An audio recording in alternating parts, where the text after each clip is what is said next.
It's a new day. It's your time to shine. It's time to take your career into your own hands. You've saved money your whole life. Great. Now it's time to put all your eggs into one basket and take a huge gamble on your future. A gamble that comes with a 100% chance of success in some cases. What are we talking about? We're talking about becoming a Fazbear Entertainment franchisee. That's right, restaurant ownership and case. This concludes the amount of help we're legally obligated to provide. Remember, you are now the face of the newly rebranded Freddy Fazbear's Pizza. Wear that smile with pride and let's make some money. Fazbear Entertainment is not responsible for disappearance, death, or dismemberment.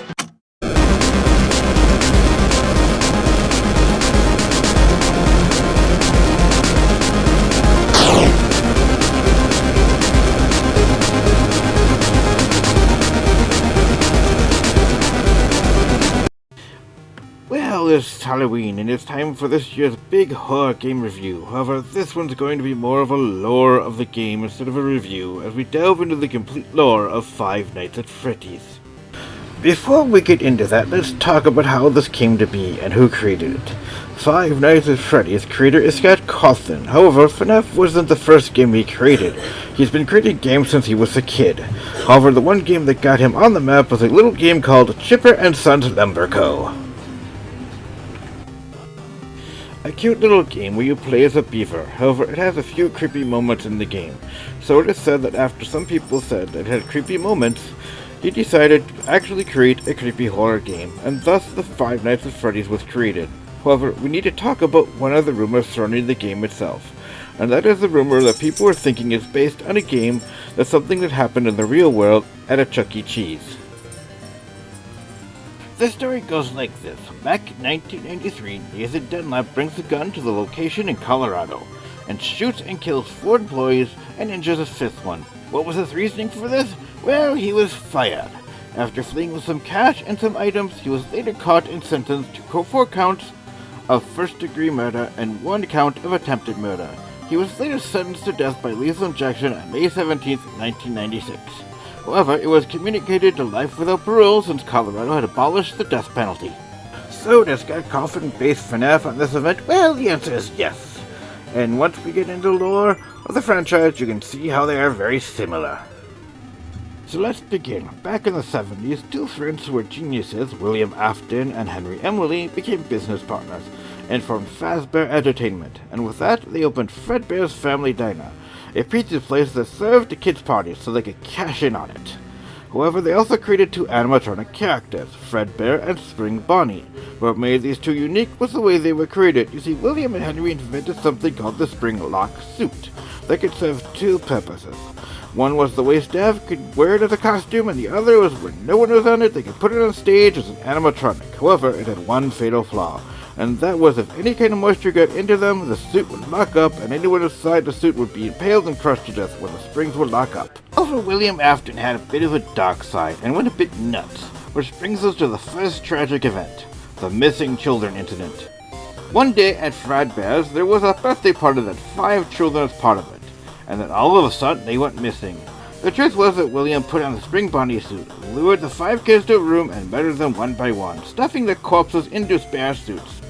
However, there was a 6th child who was outside in the rain and crying since he was scared of Fredbear. While the poor child was outside, a golden bunny shows up behind him, hands him a cupcake, which made the child feel better. But what the poor child didn't know was that the cupcake was poisoned, and as soon as he ate it, he got sick and died. This gives us the crying child. Fredbear keeps thriving through all this, and William gets the idea to open up a sister location, calling it Circus Baby's Pizza World. This place had animatronics that did almost everything. They handed out balloons, ice cream, candy, and entertained all at the same time. Well, his wife always liked to bring his kids, Michael, Evan, and Elizabeth, to see the genius that their father is. However, what they didn't know was that William didn't actually create circus babies to be like Fredbear's, but more to murder kids instead. So William tells Elizabeth to stay away from any electronics, but she is so impressed by them that she ignores his warnings, goes up to the main character, which is Circus Baby, and however it has no clue that she is William's daughter, and it just refers to his programming to kill any kid near it, and grabs and kills her. This caused William to close up Circus Babies the same night it actually opened to avoid any more of his children dying at the hands of his creation. Fredbear continues to thrive as a family business, and with that the funds, Henry decides to open up a new location, which brings us to Freddy Fazbear's Pizza, an even bigger place than Fredbear's, and this time with 4 new animatronic spring suits. Freddy Fazbear, Chica the Chicken, Bonnie the Bunny, and Foxy the Pirate Fox.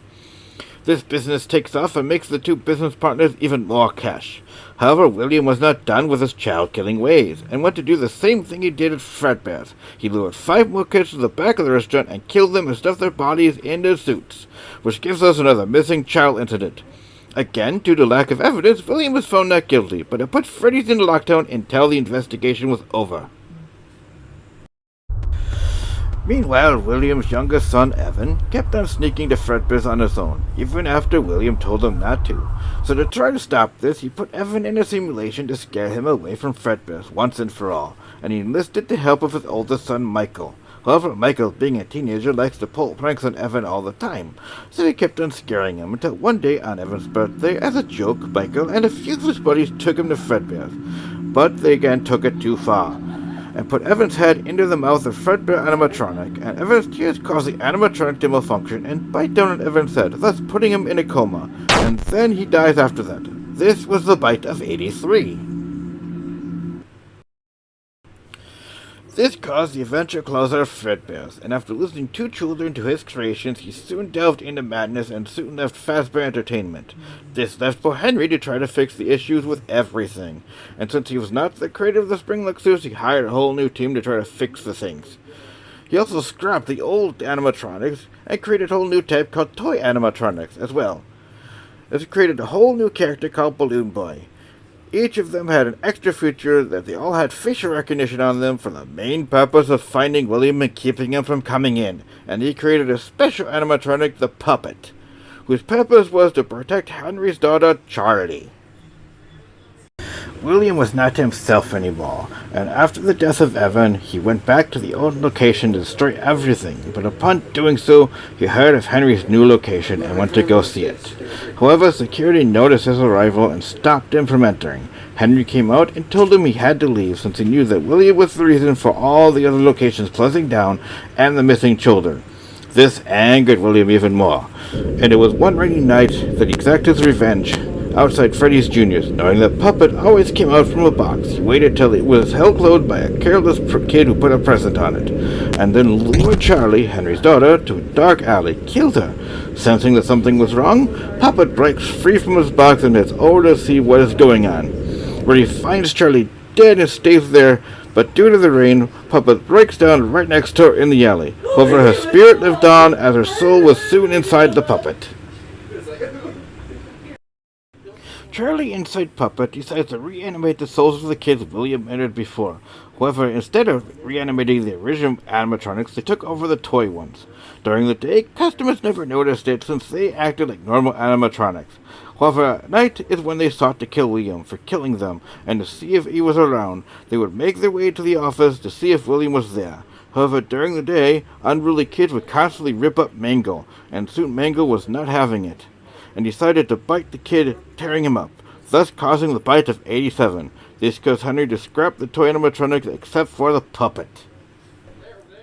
William tries to gain forgiveness with his wife, but ultimately ends up murdering her, and then goes on to create 3 new animatronics: Playtime Foxy, Playtime Freddy, and one that is totally new, Ballora. With these and Circus Baby, he and his team went on to open up a whole new location. However, it was not going to be another pizza place. Instead, he opened up a rental place calling it Circus Baby's Entertainment and Rental. Due to both of the creators reusing the old endoskeletons of the original animatronics, they were still possessed by the children of William's first victims. Vowing to end things once and for all, William goes back to the old location to destroy all the animatronics. However, the spirits of the old victims knew it was him, and he got spooked so bad that he hid in the old spring Bonnie suit. But the location it was stored in had a massive leaky roof, and when water hit the suit, it locked up, thus killing William slowly. Henry knew that William was in the suit, and as William begs Henry to save him, William looks at him and says, "There is a special place in hell for people like you." And Junior's eventually closes, and William was left to die there as well.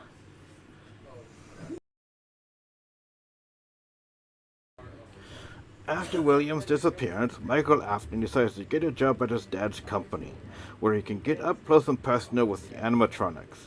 He talked to Circus Baby and learned everything, and then she led him to the scooping room. This is where the animatronics get their endoskeleton removed and whatever else is in them, and made sure he saw Ballora. The animatronic his mom was put in after William killed her, and watched as Ballora was scooped. However, Michael, not knowing that Circus Baby and the other animatronics wanted to escape, and also not knowing that if they tried to in their current state they would be recognized immediately, so they decided to join together in one form called Enid, and scoop Michael out of his skin and escape, and began their search to take out William. Over time, some of the animatronics that made up Enid had taken over Michael's body and got fed up with Circus Baby and forced her out, to which they pushed her out of Michael. She vows to come back and be bigger and stronger, thus giving us Scrap Baby. As Michael's body slowly decomposes, the rest of Enid is forced out as well, and goes into the sewers to find spare parts, and thus becomes Molten Freddy. This ends part 1 of FNAF Lore. Stay tuned tomorrow for part 2 of FNAF Lore. Until then, be sure to hit that subscribe button and the notification bell so you're notified of when part 2 comes out. I'm Grendel Nightshade saying stay scary and stay tuned for part 2.